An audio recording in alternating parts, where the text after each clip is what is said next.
buenas tardes, bienvenidos. Estamos en la Plaza de Viriato, en pleno casco antiguo de Zamora, desde donde les vamos a ofrecer la retransmisión de la procesión de la Cofradía de la Santa Veracruz de Disciplina y Penitencia. Me acompañan en esta tarde de Jueves Santo Ángel Moreno, historiador, y Antonio Pedrero, escultor. Muy buenas tardes y bienvenidos. Buenas tardes, Sandra. Buenas tardes. Como ven, el comienzo de la cofradía ya ha llegado a este punto donde pueden ver esta banda de cornetas y tambores, Ciudad de Zamora. Al fondo, el paso de la Santa Cruz. Esta cofradía es la más antigua de Zamora, una de las cofradías emblema de la Semana Santa de Zamora. Y como pueden ver, aquí está ese primer paso, paso insignia, ¿verdad, Antonio? Y verdad también, como nos pueden comentar, Ángel. En efecto, estamos viendo el paso insignia, la Santa Veracruz, del año 1920, tallado en los talleres de José Fernández Lebrón, en la calle de San Pablo, el número 5, se conserva el edificio en la actualidad. Y ahí veíamos las esquilas del barandal, es ese sonido que abre las procesiones en Semana Santa, sonido representativo de la pasión de nuestra ciudad. Efectivamente, es el avisador de las que se pierde en el tiempo, ¿no?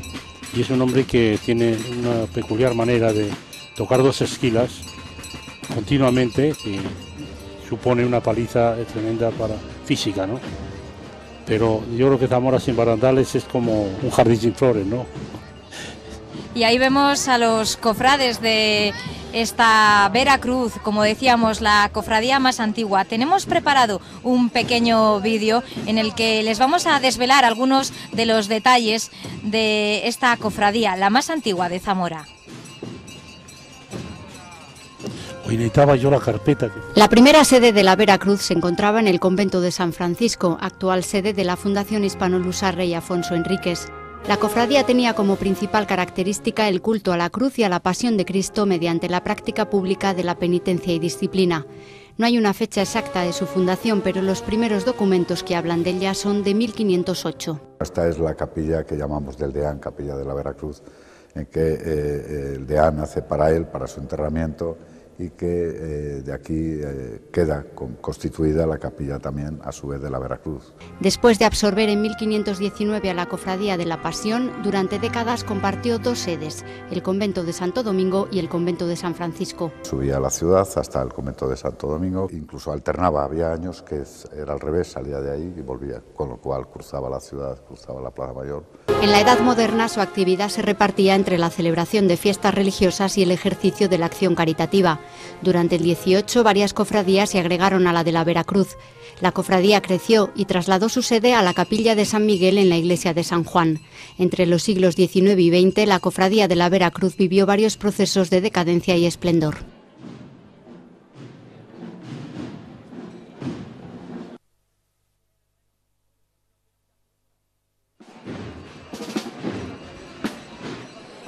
Pues como ven, algunos detalles de esa cofradía, una de las más antiguas de España y que durante sus 5 siglos de historia ha vivido momentos de esplendor y momentos de decadencia. En la actualidad vive uno de sus grandes momentos con un buen número de hermanos cofrades, con un nuevo cambio a partir de ahora con la entrada de las mujeres y con incorporación en las últimas décadas de algunos pasos como el que vemos, el de la Santa Cena.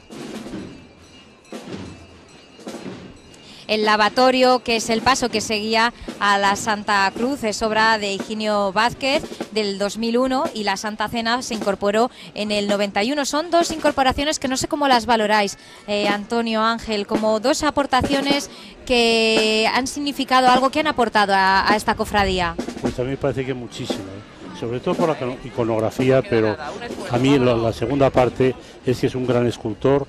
Higinio es uno de los componentes de la escuela de San Ildefonso, los creadores, y ahí se va su buen arte, ¿no?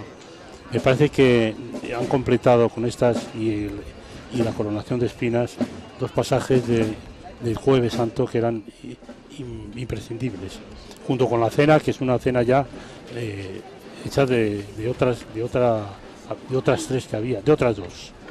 es la culminación de esa cena. La Santa Cena, obra de Fernando Mayoral. Fernando Mayoral, efectivamente. Ángel. Desde otro punto de vista, yo creo que la incorporación del lavatorio ha sido un gran acierto, por cuanto refuerza un poco la espiritualidad de la cofradía. Es decir, la Santa Cena, el lavatorio, el paso previo a la Santa Cena, la oración del huerto y la flagelación entroncan con la espiritualidad, con todo el sentido de la liturgia del Jueves Santo, y entroncan también con la historia de la cofradía, con el pasado del disciplinante, así como con el sermón del mandato en el origen de la procesión, los prolegómenos de la procesión y la Santa Cena. De hecho, es la procesión del Jueves de la Cena, la procesión de la carrera en múltiples lugares de nuestra geografía provincial: Benavente, Villarrín de Campos, Bercianos, Tagarabuena, etcétera. Una composición, como ven, llena de detalles, los Excelente, discípulos hablando entre ellos, ese Jesús en esa posición, recordando ese momento de institución de la Eucaristía y demás. Conocemos algunos rostros. Como modelo de Jesús se empleó a Ignacio Lorenzo, el jefe de paso de la coronación, Casimiro Lorenzo, su abuelo. Alguno vemos a Rafael, el modelo de la Universidad de Salamanca, a Jesús, uno de los alumnos de Fernando Mayoral, así como otro señor que yo recuerdo de haberlo visto por Salamanca en la estación de autobuses de mis años de estudiante, pero que nunca llegué a hablar con él.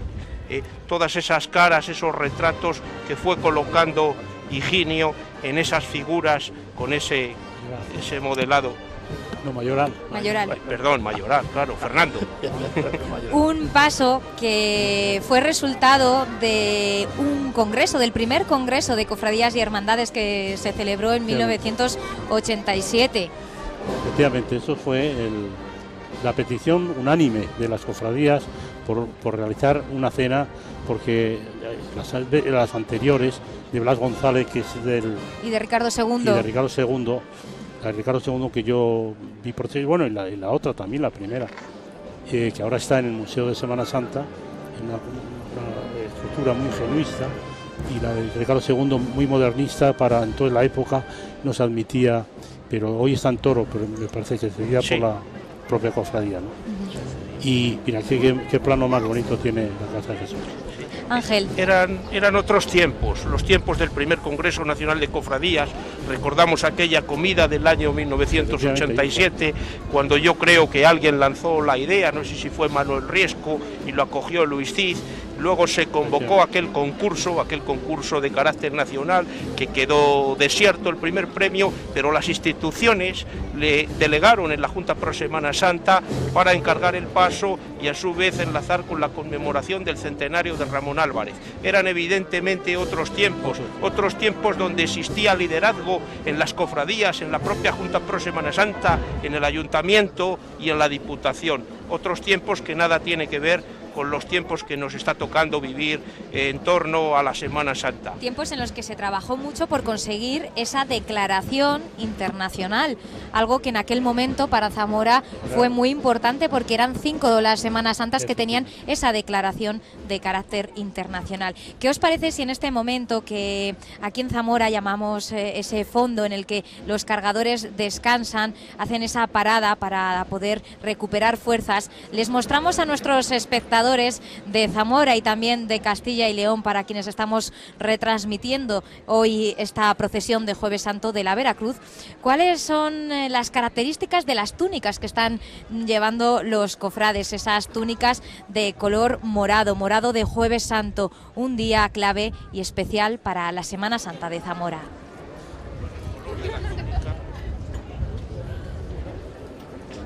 Esta es una de las sastrerías que trabaja en la confección de la vestimenta de la Cofradía de la Santa Veracruz.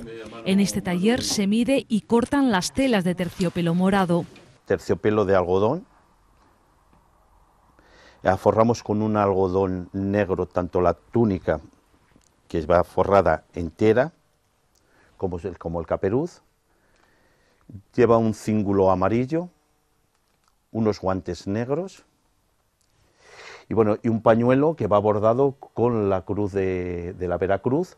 De dar las puntadas se encargan las monjas del tránsito. A lo largo de toda la vida, el cofrade necesita 3 túnicas que vienen acompañadas del cambio de talla del hermano, a no ser que se empiece a procesionar demasiado pronto, siendo un bebé. Es un niño de 8 meses, claro, lógicamente a un niño de 8 meses si le cerramos con un caperuz, el niño no lo aguanta y se asusta.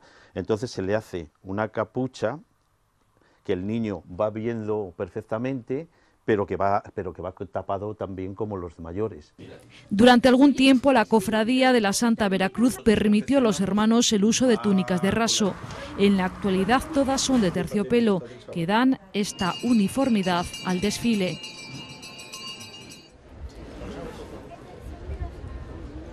Bueno, pues ya conocen cómo se elaboran, quiénes son aquellas manos que dan esas puntadas de estas túnicas en color morado, actualmente en terciopelo, que en otra época en la que había crisis, hace ya unas cuantas décadas, llegaron a ser de raso.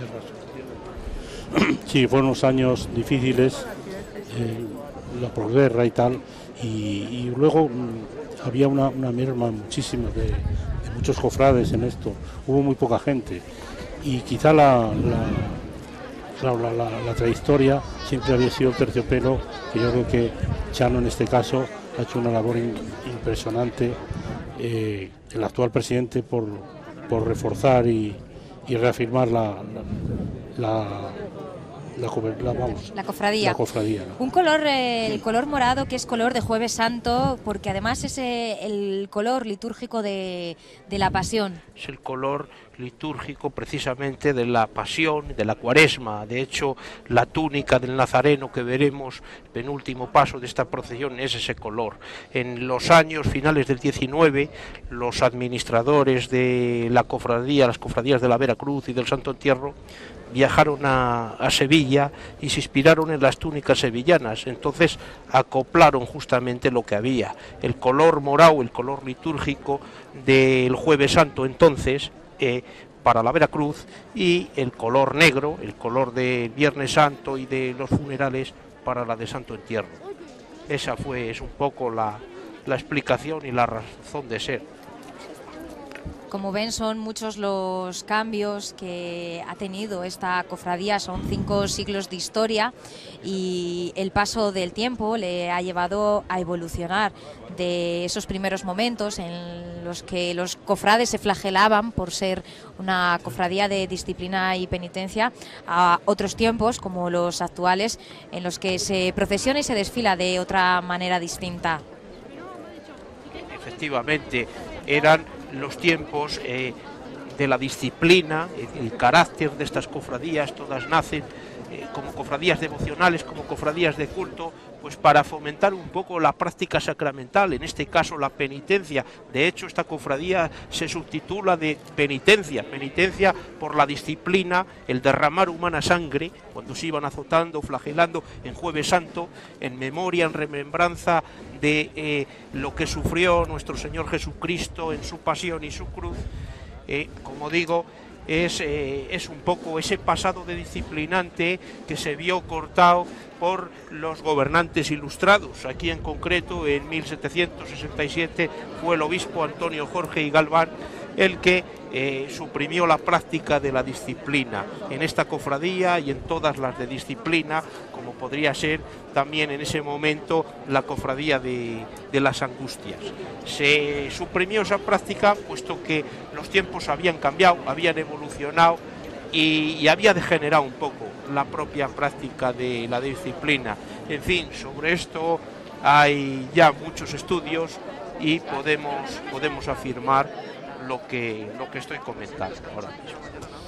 Como ven, los cofrades realizan ese descanso que en la Semana Santa de Zamora se denomina fondo. Están ubicados en esa plaza de Viriato y ahora mismo han podido presenciar cómo los cargadores del huerto, de la oración del huerto de los Olivos, acaban de levantar este paso, obra de Juan Sánchez de la Guerra, uno de los pasos con más historia de esta cofradía, porque el contrato se firma en 1691. Este es con José Sánchez de la Guerra, y el Cristo se dice que está reformado por Ramón Álvarez. Es un Cristo seguramente anterior que él reforma, y junto con los azotes se habla también de que ahora lo veremos, ¿no? Yo recuerdo de ese Huerto de los Olivos cuando salía el ángel con una túnica blanca bordada, que era una preciosidad, era un tema casi naif en el propio paso, pero a mí me agradaba mucho, con una cruz de plata, y ha cambiado totalmente, pero bueno, está muy sobrio y creo que es bastante bien. También el ángel iba elevado sobre una especie de promontorio, no iba sobre el árbol. Estos dos árboles, con olivos de Fermoselle, precisamente traídos de la propiedad de Manuel Fernández, como todos los años, como ya es tradición en esta cofradía. Olivos de Fermoselle, ese pueblo de Zamora ubicado en los arribes del Duero, donde la frontera de Zamora limita con la de nuestro país vecino, Portugal. Y ahí va el paso en el que se recuerda ese momento en el que después de la Santa Cena Jesús decide orar, esos momentos de reflexión y momentos en los que sin duda invitan a todos aquellos que presencian el paso a tener ese momento de recogimiento en las calles de Zamora. Ese paso lo llevó muchos años Casimiro Lorenzo, el padre del actual José Aragón. Y José Aragón anteriormente, efectivamente. Hombres emblemáticos en la pasión zamorana, ¿no? Y Casimiro Lorenzo precisamente iba a Fermoselle a recoger los olivos y a colocarlos él con sus cargadores, ¿no? Un hombre era pura bondad, y un hombre que desde aquí yo quiero darle un homenaje a su memoria, porque era una persona excepcional. Es compartido ese homenaje. Pues como ven, son muchas las personas que están en la plaza de Viriato, una plaza enmarcada por algunos de esos edificios emblemáticos de la ciudad, el Parador de Turismo, la Iglesia de la Encarnación y Diputación Provincial, y el nuevo edificio denominado Las Arcadas, también de la Institución Provincial de Zamora. Como ven, la imagen de ese Cristo en posición de oración con ese ángel ya toma rumbo hacia la Catedral de Zamora. Y en pantalla ya están viendo el prendimiento de Jesús de Miguel Torija, un paso de 1898, uno de los primeros pasos que encargó la entonces denominada Junta de Fomento de la Semana Santa, actual Junta Pro Semana Santa, que es ese organismo que engloba a todas las cofradías y que es uno de los pasos más representativos de esa Semana Santa de Zamora, que podemos denominar de película, porque queda muy bien enmarcada en las calles de la ciudad y recrea varios momentos en una misma escena. Miguel Torija es uno de los discípulos, quizá para mi gusto el mejor, porque murió muy joven. Murió a los 26 años y era un hombre dotadísimo, como se puede ver en este emprendimiento. Fue un hombre becado en Roma y que tenía un futuro truncado de esa manera, ¿no? Pero una maravilla, me parece, es una resolución en pirámide que tiene, sobre todo tiene el intimismo que tenía Ramón Álvarez, su maestro, el que mejor lo entendió de todos los discípulos que salieron. Ramón Álvarez, el imaginero por excelencia de la Semana Santa. El padre de la Semana Santa. El padre de la Semana Santa de y el Zamora. creador de la escuela de imagineros, ¿no? De esa Semana Santa de la época del romanticismo, de finales del 19. Ángel, un paso en el que son varios los momentos, como decíamos, ese momento de la traición de Judas, el prendimiento, como Pedro le corta la oreja. La capacidad de poder sintetizar todas esas escenas en un mismo paso, es decir, el beso de Judas, el prendimiento por parte del segoviano, no es el modelo del segoviano, el romano, y digamos la amputación de la oreja de Malco por un San Pedro ya casi papa. El romano es un modelo que fue de la Academia de San Fernando, y el año 53 o 54, cuando ingresamos, lo conocíamos, y Jesús Hernández Pascual, un compañero que ya murió, que era un estudioso hubiera sido un crítico extraordinario, le hizo una entrevista. Él se recordaba todavía de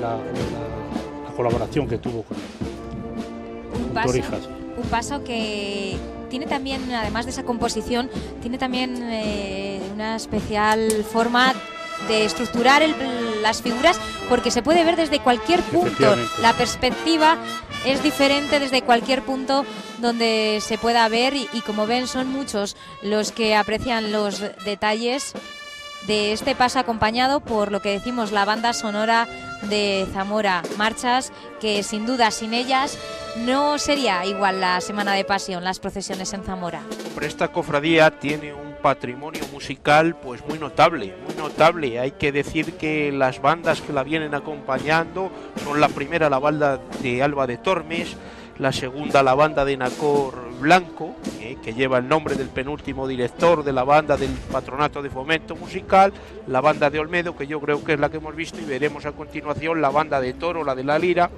así como la agrupación Cristo del Perdón, que nos trae los sones del Guadalquivir, aun siendo zamoranos, a la ciudad del Duero, y la banda Ciudad de Zamora. Y quería decir lo del patrimonio musical porque esta cofradía tiene un repertorio de marchas muy importante, de marchas, de composiciones que han sido escritas para estas escenas. Nombres como Ángel Rodríguez Miguel, la banda que lo va interpretando anteriormente, hemos podido escuchar la Marcha de la Cruz, otros nombres de otros compositores como David Rivas, Pedro Hernández Garriga, Jaime Gutiérrez, Antonio Santos, José Hernández, y yo no sé si la Marcha Lignum Crucis de otro Antonio Pedrero se interpreta aquí o es en la fiesta de la exaltación de la Santa Cruz, no lo sé, eso ya no lo sé. Sí, yo creo que se interpreta en esta. Bueno, aquí tenemos los azotes. Y yo quería hacer un guiño, sobre todo un homenaje al gran pintor José Gutiérrez Solana, que lo pintó en el año 20. Este cuadro es un cuadro que está en la colección Mafre y es un viaje que hizo para hacer el famoso libro de él, La España Negra. Y este cuadro, esta composición, lo metió en ese cuadro por medio de una postal que yo he conseguido localizarla y tal. Y es curioso porque pinta también cosas en Toro, o sea, visita Zamora y Toro, y a mí me parece que es un guiño el que hay que hacer, y un recuerdo para José Gutiérrez Solana, que tal día como hoy vino jueves, viernes santo a Zamora a conocer la Semana Santa y la admitió en su obra, en su magnífica obra, en su genial obra. Ese paso, la flagelación, que es otro de los pasos más antiguos también de Sánchez de la Guerra, conocido en Zamora también como los calvitos, porque esos sayones que azotan a ese Jesús que veíamos anteriormente, en Zamora tienen nombres y se denominan el calvito, el cascarrias o el de los badajos. Aquí vemos el siguiente episodio, tras esa flagelación o de un paso denominado los azotes, le sigue la coronación de espinas, obra de Higinio Vázquez, que en 1999 incorporó este paso para completar, como decíamos al comienzo de esta retransmisión, todas las escenas del Jueves Santo de la Pasión. Este es a mí me entusiasma esta composición de Higinio, y donde se ve todo el dominio escultórico que tienen, por la movilidad, por la ejecución, por todo. Yo quiero significar que estas obras, que en fin, que son de una categoría, me parece, sobre todo contemporánea, muy excelente, ¿no? La marcha que suena también es una obra de mi hijo, Antonio Pedrero, Los Clavos, ¿no? Clavos, ahora mismo. Eso. Son 36 los cargadores. Un poco porque me está... 36 los cargadores que a ritmo de esa marcha, como decimos, lo van llevando sobre sus hombros. Como ven, ahí se ven los pies de esos cargadores que llevan este paso en el que se completa esa escena en la que los soldados, los judíos, coronan a Jesús con esa corona de espinas. Que vemos la coronación de espinas. Higinio tiene un paso del mismo título en León. León, Hay sí. casi 30 años de diferencia, porque este yo creo que fue del 98, 99, y aquel paso que hizo para León es de principios de los años 70. Yo creo que es esta el segundo grupo escultórico de Higinio, como grupo escultórico a una Semana Santa, porque el primero fue la Virgen de Resurrección, creo que fue del año 93, se cumple en este año 20 años, y fue un poco el redescubrimiento de Higinio en su propia tierra. Porque, Higinio había estudiado precisamente imaginería en Sevilla y retomó, como tú dices, se retomó un poco la imaginería en esa época, ¿no? Aunque él ha hecho muchas cosas, mucha escultura religiosa para toda España, ahí en España. Y aquí vemos otro de los pasos también emblemáticos del Jueves Santo, de la procesión de la Veracruz, un paso también muy antiguo, de 1522, de Gil de Ronza, una imagen del Ecce Homo que no se diseñó para procesionar, sino para estar en un altar en el convento de San Francisco. Así es, como habéis dicho antes, en el espacio que habéis puesto, estaba en la capilla que hoy podemos ver todavía del deán Diego Vázquez de Cepeda, en el convento de San Francisco, sede de la actual Fundación Rey Afonso Enríquez. No se diseñó para procesionar y tiene la clámide rehecha en su parte, digamos, posterior. Fue Manuel Rivas el que la retalló pues en el año 84-85, porque yo recuerdo que en el 83, el primer año que salió, se le echó un lienzo para que pudiera salir filando. Estaba acoplada una hornacina y de ahí que no tuviera la parte de atrás. Sí me gustaría hacer aquí una mención y tener un recuerdo especial pues para Ramón Fita, que fue la persona que lo redescubrió en el convento del Corpus Christi y fue un poco pues la persona que ideó que esta imagen pudiera incorporarse a este desfile procesional. Quizá pues un poco pues para sacarla, exponerla, sacarla del olvido y como forma de potenciar un poco más esta procesión que a principios de los años 80 pues estaba un poco de capa caída. Sin duda una aportación sobre todo histórica por el valor no, que totalmente. tiene. Aparte que es una de las figuras más antiguas que existen en la Semana Santa de Zamora. Además que era un escultor que aunque era de los Países Bajos, flamenco, vivió en Zamora y en Salamanca trabajó también mucho. Trabajó en la Catedral de Salamanca, en Limafronte, tiene obras en casi toda la provincia de Zamora, en algunos pueblos del Castañar, de la zona de Salamanca. Y la propia cofradía tiene un crucifijo, que es curioso que antes de la autoría yo me fijaba porque decía yo, esto tiene que ser de la misma mano, de la misma mano, de una manera personal, ¿no? Sí. Que lo descubrió Ángel Rivera. José Ángel Rivera es el que ha estudiado al escultor, que tenía su taller precisamente donde está más o menos la casa de la cofradía, en la ronda de Santa María y demás. Sí. Este escultor además fue enterrado en Zamora en la iglesia de San Bartolomé, que estaba pegando al Arco Ñaurraca.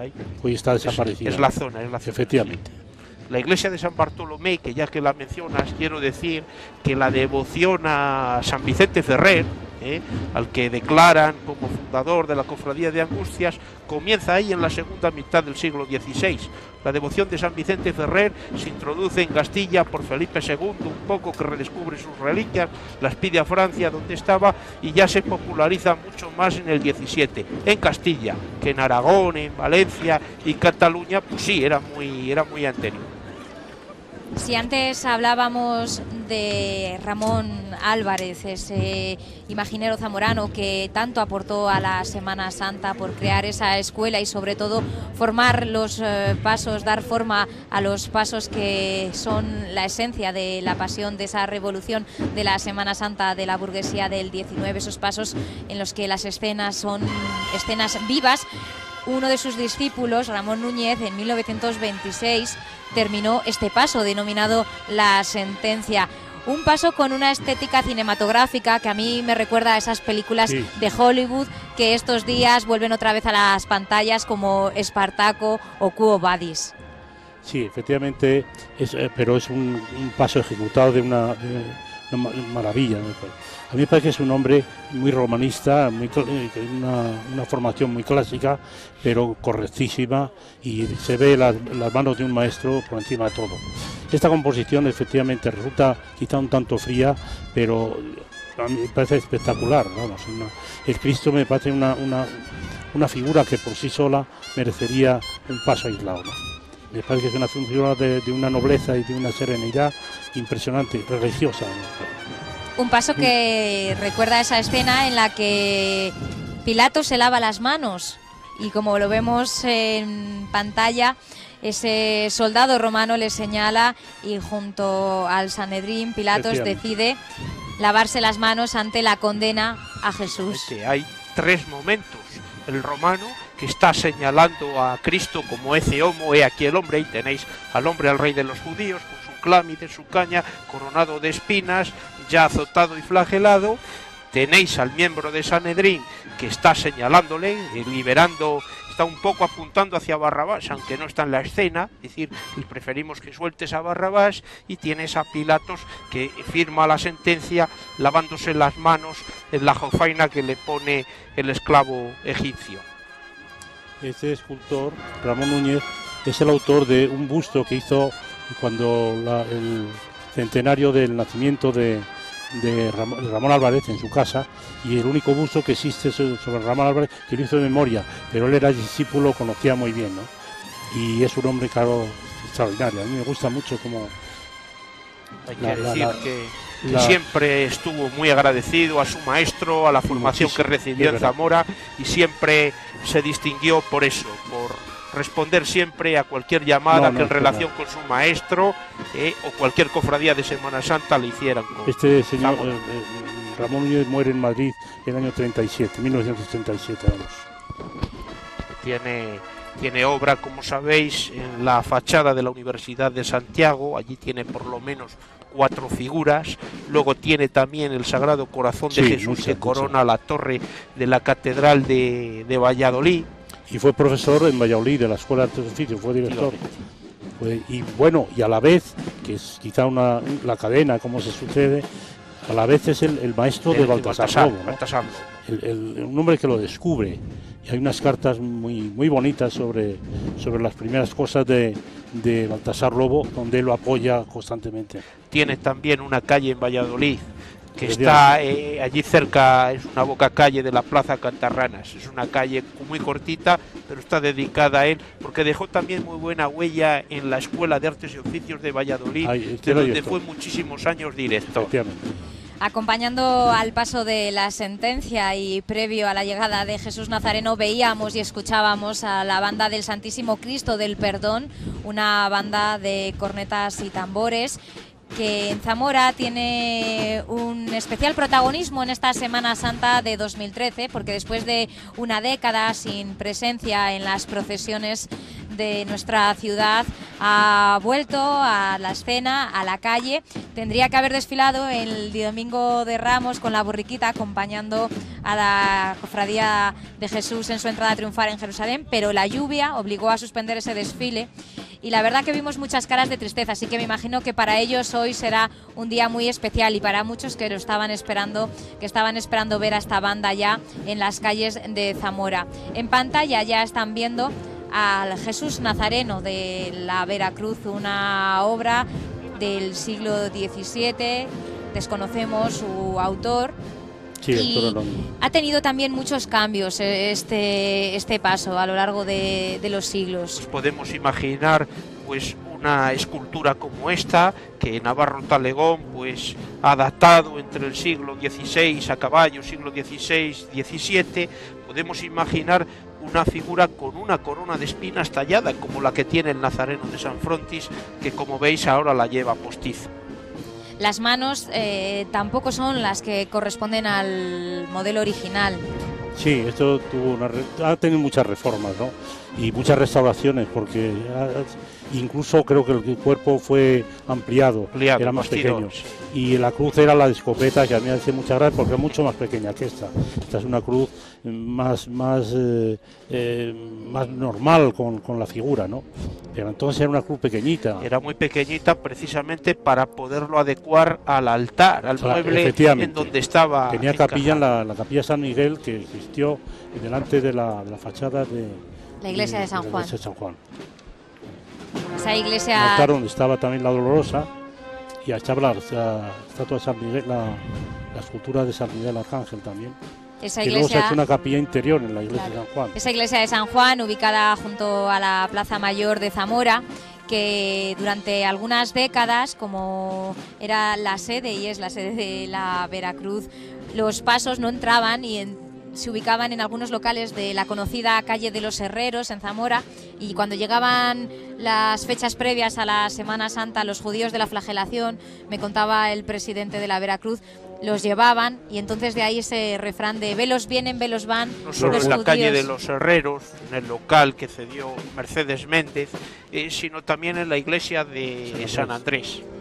Incluso hay quien conoce vivencias de los seminaristas de la época, de cuando la llamada generación Masa estaba en el seminario, y a cada uno de los componentes de pasos grandes como la sentencia, flagelación y demás, pues les tenían, digamos, un mote porque les se sacaban parecidos entre ellos. Y de ahí esa frase, velos vienen, velos van, los judíos. Incluso estuvieron en la iglesia de San Pablo. San Pablo, claro, anteriormente. También allí estuvo también la borriquita antigua, se lo cedió el obispo. Y era muy bonito, yo me acuerdo de niño, pues yo vivía enfrente de San Juan, y cuando venían los traían, el velos vienen, velos van, es que era verdad, simultaneado con las esquilas, porque eso, el velos vienen, velos van, era dan, ¿no? Barandales, dales. Anécdotas de infancia y de niñez de muchos zamoranos. ¿Qué es el germen de todo esto? Yo, por lo menos para mí, es el amor que uno le tiene a todo esto. Por eso es la Semana Santa es especial, porque tiene ese carácter familiar y de tradición que muchos cuando llegan a la ciudad no lo comprenden, pero después de pasar unos días junto a los zamoranos, saben que es una experiencia que vuelven y que quieren de nuevo repetir. Ahí vemos la imagen de la Virgen Dolorosa, una obra de Ricardo II de 1942, con un manto negro de terciopelo bordado en hilo de oro y que fue restaurado recientemente. Restaurado por la Escuela Taller de Textiles del Ayuntamiento de Zamora, pues allá por los años 80, sobre el 88, 89, algo así, se amplió el manto de la Dolorosa de la antigua, la que está en el Museo de Semana Santa, que es del siglo XVIII, con todas estas labores. Esta era una figura que tenía un palio, que yo creo que claro, lo hacía muy andaluza, pero yo no sé, siempre como pasa con la Virgen de los Clavos, con las dos imágenes, pero siempre me la situaba con ese palio. Que iba en la mesa de la cruz. Sí, una mesa más pequeñita.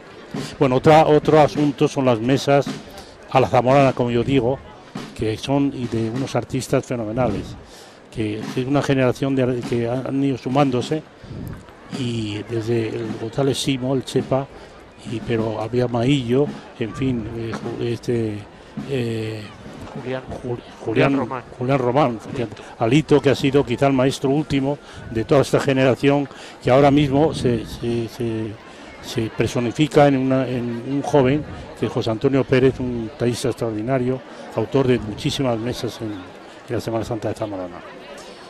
Bueno, pues el desfile termina en este punto, en la plaza de Viriato. Como ven, son muchos esos visitantes, esos zamoranos que deshacen las filas. Algunos de ellos se dirigen seguramente hacia la catedral, que es ese punto intermedio donde la Cofradía de la Veracruz realiza esa parada y descanso, también esos momentos de oración y celebración religiosa que tiene lugar en la SEO zamorana. Una cofradía que sin duda es la más antigua de Zamora, que marca sobre todo el comienzo de estos días grandes de la celebración de la Pasión en Zamora. Bueno, de ultimar quizá decir que el actual presidente Chano Lorenzo, hijo de de Casimiro Lorenzo, ha sido hoy, este año, Barandales de Honor, que es el galardón máximo que tiene la Junta Pro Semana Santa por su labor, que desde luego hay que reconocerla, porque de hace unos años ahora es otra cofradía, y ha sido un empeño que hay que estar muchas horas dedicado a él como esto ocurre. Y muchos años, un 28 al frente de, efectivamente, sí, o de la 30 años Veracruz por ahí, como presidente. Así que Para los que nos están viendo, sobre todo desde fuera de Zamora, les hablábamos de ese descanso, esa parada que realiza la cofradía y que también realiza en el Viernes Santo la Real Cofradía del Santo Entierro. Un momento muy especial también para los zamoranos, muy llamativo, porque se encuentran las familias, los amigos, se realizan esos momentos de descanso, de aperitivo, de merienda, y que sin duda también es otro momento que, si el tiempo deja, que parece ser que de momento en esta tarde de Jueves Santo parece que va acompañando, se está dando, la lluvia nos está dando una tregua, pues es un momento muy especial. La tarde es ventosa y fría, pero vamos, la lluvia ya desluce los desfiles, y un desfile en condiciones tiene que ser algo digno, ¿eh? Entonces de eso la lluvia es enemiga. Es el único enemigo que tiene, claro. Efectivamente. El frío, tú te abrigas, pero la lluvia no se puede hacer nada con ella. La lluvia que ya ha obligado a suspender 2 procesiones en Zamora, la del Domingo de Ramos, la popularmente conocida como la Borriquita, y también la del Martes Santo, la del Vía Crucis. También el mal tiempo, la lluvia, ha obligado a cambiar el recorrido, a realizarlo más corto en otros 2 casos, en Luz y Vida, y también esta mañana en el caso de la Cofradía de la Virgen de la Esperanza. Pero aún así son muchas las ganas que hay en la calle de vivir la Semana Santa de Zamora. Nosotros llegamos ya al final de esta retransmisión. Les agradecemos que hayan estado acompañándonos en esta tarde de Jueves Santo. Yo agradezco también la compañía de Antonio Pedrero y de Ángel Moreno. Muchísimas gracias por estar con nosotros y compartir vuestros conocimientos. Gracias a ti. Y nosotros nos despedimos aquí desde Zamora con este punto y final de la retransmisión de la procesión de la Veracruz. La Semana Santa sigue en Zamora y en Castilla y León. Adiós.